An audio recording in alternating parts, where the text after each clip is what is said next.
സ്ഥാനവും 2ാം സ്ഥാനം നേടിയില്ലെങ്കിലും ഉപജില്ലാ കലോത്സവത്തിൽ പങ്കെടുത്തുകൊണ്ട് എ ഗ്രേഡ് നേടി ഉപജില്ലാ തലത്തിൽ 7ാം സ്ഥാനം നേടി ഇതിനെ പ്രാപ്തരാക്കി.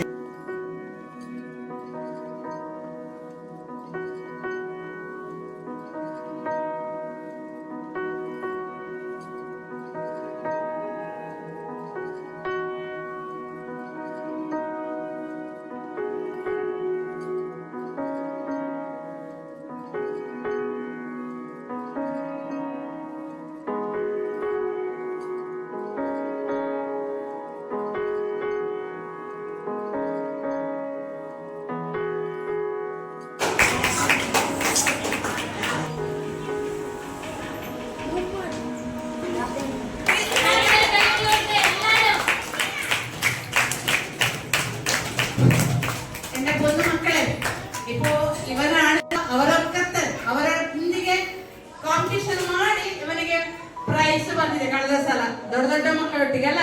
ഇതാണ് മുടിഞ്ച സ്കൂളിന്റെ പ്രോഡക്റ്റ്. അപ്പൊ ഇനി 3ാം ക്ലാസ്സിലെ 2ാം ക്ലാസ്സിലെ പഠിക്കുന്ന പിള്ളേരുണ്ടല്ലോ, അവർക്ക് ഇതൊരു പ്രൈസ് കൊടുക്കുന്നത് ഇങ്ങനെ പുകഴ്ത്തി